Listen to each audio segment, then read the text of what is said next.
नमस्कार दोस्तों साथियों, आप सभी का स्वागत एक और नए वीडियो में। दोस्तों, इस वीडियो में बात होने वाली है हमारे रेलवे रिक्रूटमेंट सेल से रिलेटेड। जैसे कि आपको बता दूं, इंडियन रेलवे के अंदर इंडियन रेलवे बोर्ड ने जो है एक और नोटिफिकेशन जॉब से रिलेटेड जारी किया है, रिलीज करा है, जो कि आपके असिस्टेंट लोको पायलट के लिए रहेगा।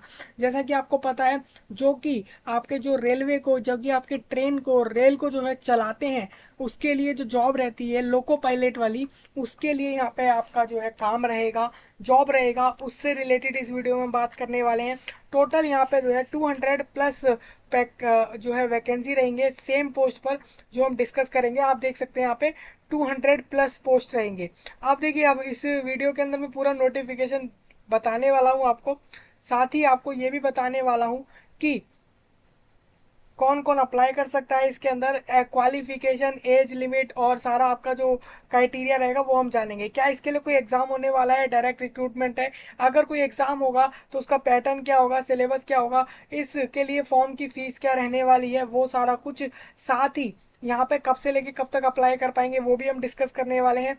साथ ही हम ये जानेंगे कि पे स्केल यानी कितने सैलरी मिलेगी आपको, और कास्ट में कोई रिजर्वेशन है या नहीं है, और डॉक्यूमेंट कैसे आपको अपलोड करने हैं, क्या क्या अपलोड करने होंगे। साथ ही इसमें हम ये भी डिस्कस करने वाले हैं कि इसका एग्जाम होगा, उसके बाद सिलेक्शन प्रोसेस कैसे रहेगा, किस इंसान को, किस लोग को, मतलब किन लोगों को सिलेक्शन देकर यहाँ पर आपको इस जॉब को देने वाले हैं रेलवे रिक्रूटमेंट शेल, यानी कि आपका इंडियन रेलवे, भारतीय रेलवे के अंदर।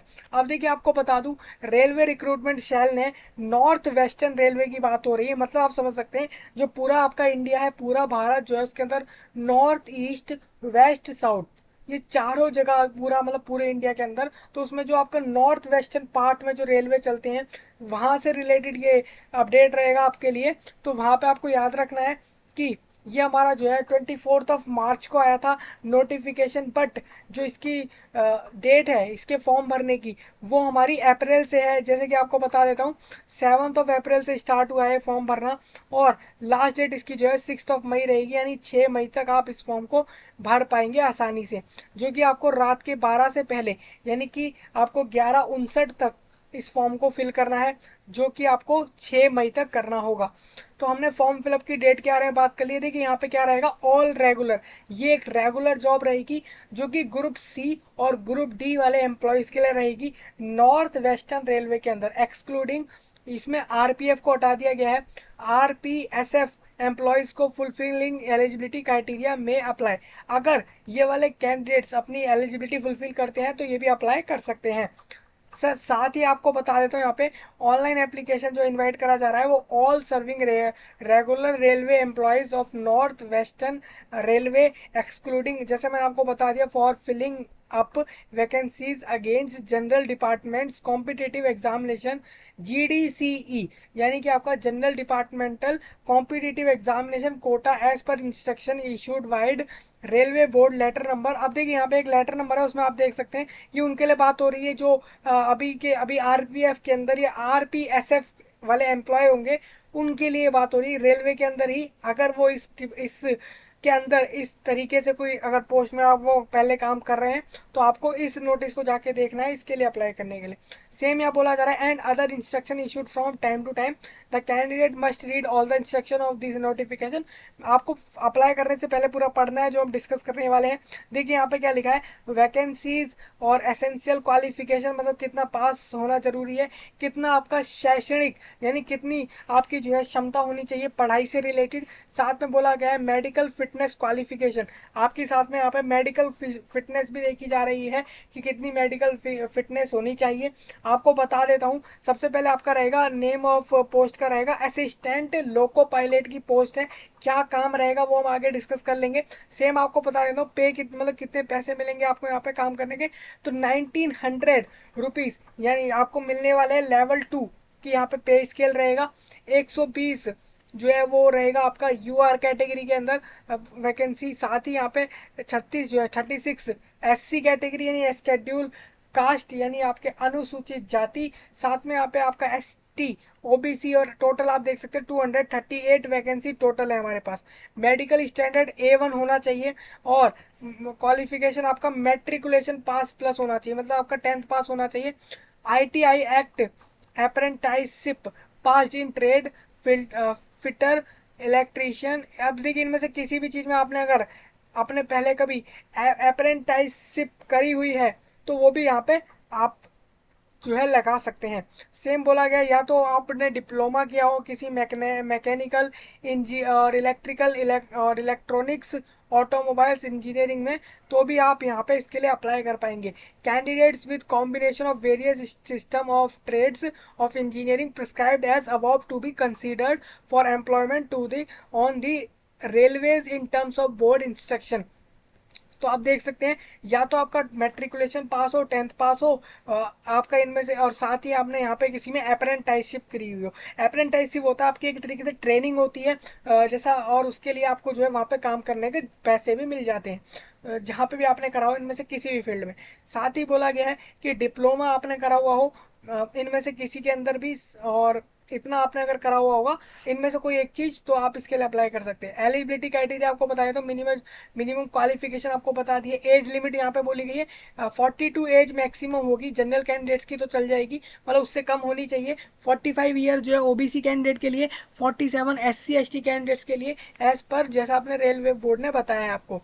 तो ये आपको याद रखना है। आपकी जो एज देखी जाएगी वो देखी जाएगी आपकी 1 जुलाई 2023 के अंदर देखी जाएगी, मतलब मैक्सिमम एज आपकी 1 जुलाई 2023 तक की मान्य होगी, उसके बाद की नहीं होगी। अब एप्लीकेशन फीस यहाँ पे कुछ भी नहीं देनी, नील लिखा हुआ है, मतलब किसी भी कैंडिडेट को कोई फीस नहीं देनी है इसके लिए, डायरेक्ट आपको अप्लाई कर देना अगर आप इसके लिए एप्लीकेबल है तो। साथ ही बोला जा रहा है only serving regular employees of north western railway are eligible working in grade pay. अब देखिए यहाँ पे बोला गया lower than the grade pay level for which GD CE is being held. आपको बता देता हूँ सेम ग्रेड पे, और ये जो आपको मैंने ऊपर ग्रेड पे बताया था, appear in selection for non safety to safety category posts as well as safety to safety category post। मतलब यहाँ पे ये है कि candidate not allowed to apply for the same post on which presently working. अगर आप उसी post में आप अगर पहले से असिस्टेंट लोको पायलट में हैं और फिर आप अप्लाई नहीं कर सकते, ये आपको याद रखना है। मेडिकल फिटनेस की बता देता हूँ आपको, कैंडिडेट के लिए मेडिकल फिटनेस यहाँ पे बोला जा रहा है कि हैव टू पास द, अब देखिए फिटनेस टेस्ट होगा आपका आगे चल के, उसमें आपका पास होना जरूरी है, ये आपको बोला जा रहा है। Candidate must ensure his her medical fitness since in case of unfitness he she will not be given an alternate post. अब देखिए यहाँ पे उसको कोई दूसरी पोस्ट भी नहीं मिलेगी अगर आप यहाँ पे मेडिकल फिटनेस में फिट नहीं निकलते तो आगे चल के। सेम यहाँ पे बताए तो रिक्रूटमेंट प्रोसेस कैसे रहेगा, तो रिक्रूटमेंट प्रोसेस ऐसा है कि पहले आपका जो है comprise of a CBT exam होगा, जो आपका रिटन एग्जामिनेशन होगा, followed by aptitude test, document verification होगा, उसके बाद आपका फॉलोड बाय मतलब होता है पहले आपका एग्जाम हो गया, उसके बाद डॉक्यूमेंट वेरिफिकेशन और फिर medical examination. Standard of examination shall be like that of direct recruitment by conducted. अब देखिए RRB जो होता है आपका रेलवे रिक्रूटमेंट बोर्ड, वो इस चीज को कराता है, ये आपको याद रखना है। साथ ही बोला जा रहा है CBT will be conducted in single 2 stage, एक स्टेज में और 2 स्टेज में भी हो सकता है।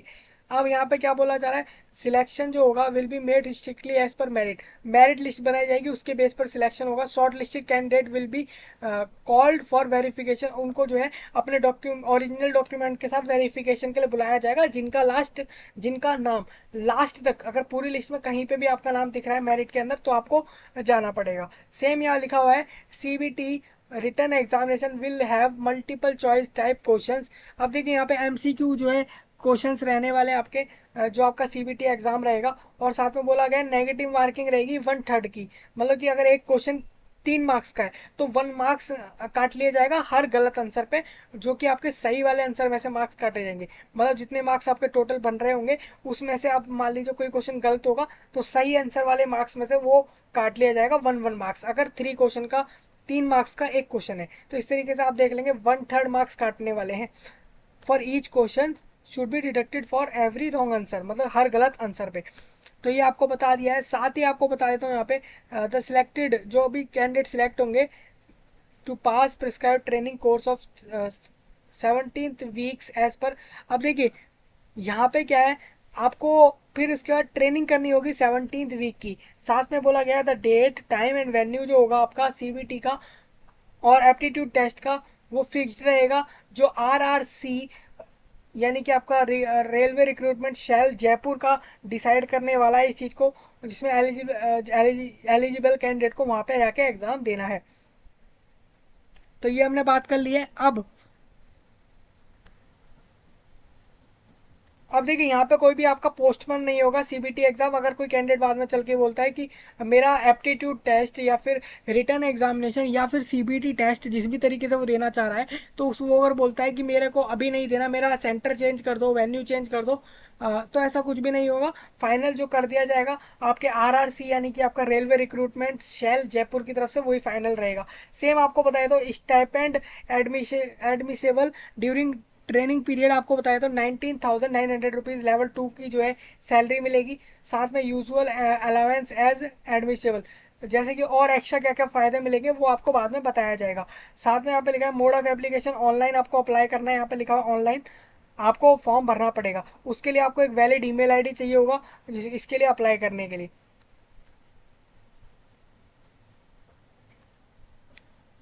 अब देखिए स्टेप टू बी फॉलोड। अब देखिए रजिस्ट्रेशन करना है, पहले आपको पता ही होगा।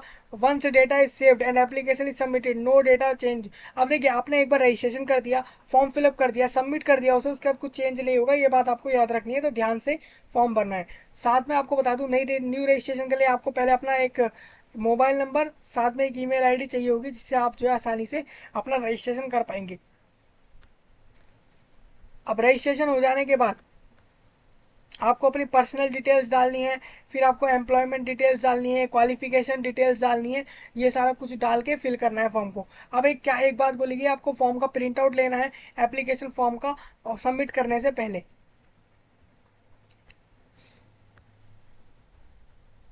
Only one one application. अब देखिए एक ही एप्लीकेशन आपको फिल करना है, सबमिट करना है, उससे ज़्यादा नहीं करना है एक कैंडिडेट को।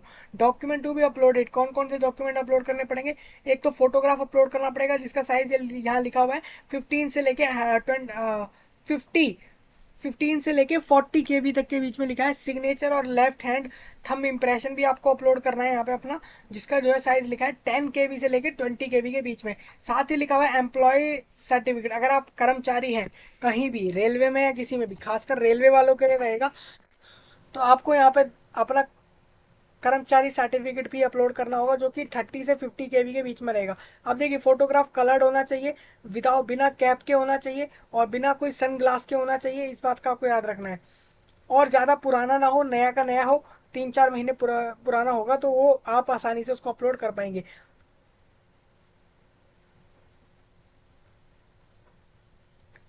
अब नेक्स्ट बात कर लेते हैं हम सिग्नेचर। सिग्नेचर आपको क्या करना है, running signature should be uploaded. जो अभी आप आजकल में सिग्नेचर कर रहे होंगे वो वाला अपलोड करना है, ये बात आपको याद रखनी है। और लेफ्ट हैंड थंब इम्प्रेशन आपको अपलोड करना है, और एम्प्लॉय सर्टिफिकेट अगर एम्प्लॉय है तो। डॉक्यूमेंट वेरिफिकेशन और मेडिकल एग्जामिनेशन आपका बाद में होगा, एग्जाम होने के बाद, सीबीटी एग्जाम होने के बाद। इनवैलिड एप्लीकेशंस में आपको बता दिया गया है क्या क्या चीज़ें होंगी जिससे इनवैलिड एप्लीकेशन देखा जाएगा, मान लिया जाएगा, तो वो आपको यहाँ पे कंडीशंस दे रखे हैं। तो हमने ये पूरी डिटेल हम आपके साथ डिस्कस कर लिया। अब देखिए यहाँ पे एक एम्प्लॉय सर्विस सर्टिफिकेट जो रहेगा आपका, कि आप कर्मचारी हैं कहीं काम करते हैं, तो उसका सर्टिफिकेट आपको अपलोड करने को बोला जा रहा है। ये किसके लिए रहेगा? ये उनके लिए रहेगा regular serving railway employ certificate. अगर रेलवे के अंदर, भारतीय रेलवे के अंदर अगर आप काम करते हैं, अगर ऑन नॉर्थ वेस्टर्न रेलवे के अंदर, तो आपको ये सर्टिफिकेट इसको फिल करके अपलोड करना है सेम एप्लीकेशन फॉर्म के अंदर, अदरवाइज नहीं करना है। इस बात का आपको ध्यान रखना है। यहाँ पे आपको अपना नाम डालना होगा, सन या डॉटर या वाइफ ऑफ श्री जो भी हो, यहाँ पे फादर का नाम आएगा या तो, या फिर डॉटर, यानी कि आप यहाँ पे आपका माता का नाम आ जाएगा। सन, आप किसके सन हैं वो आपको बता देना है, या किसकी डॉटर है वो आपको बता देना, किसकी बेटी है वो बता देना है, या फिर किसकी वाइफ है वो आपको बता देना है। तो इस तरीके से रहेगा।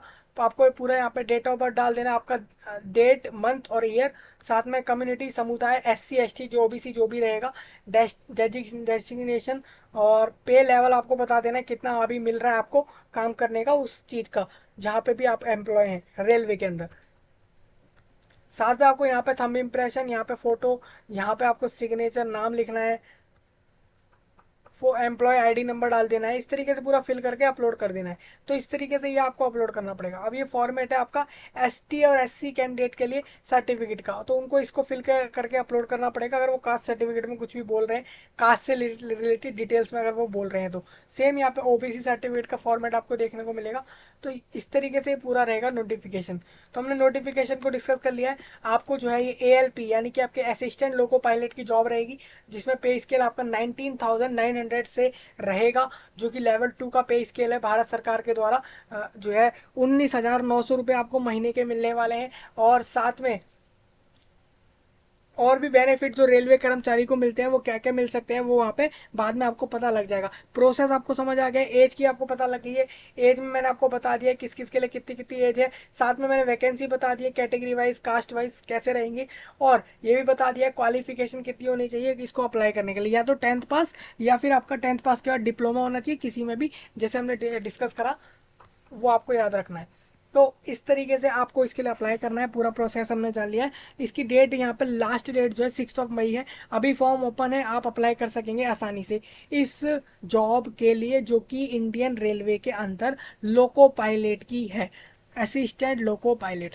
तो इतना ही था इस वीडियो में। मिलेंगे नए वीडियो में, तब तक के लिए आप सभी का धन्य। अब देखिए एक और चीज़ आपको बता देता हूँ इसमें।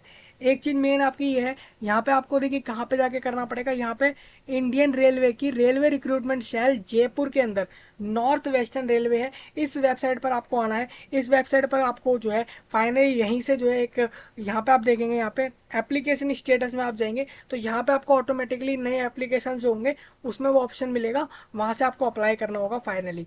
और वैसे डिस्क्रिप्शन में भी लिंक होगा, तो आप वहाँ से भी आसानी से जाके अप्लाई कर पाएंगे विदाउट एनी प्रॉब्लम। तो इस तरीके से आपको पूरा फॉर्म फिल करना है। हम आगे डिस्कस कर लेंगे नया, अगर आपको कोई डाउट रहेगा फॉर्म फिलअप से रिलेटेड, तो ये पूरा हमने डिस्कस कर लिया आपके असिस्टेंट लोको पायलट के लिए 238 पोस्ट की जॉब पर। तो मिलेंगे नई वीडियो में, तब तक के लिए आप सभी का धन्यवाद।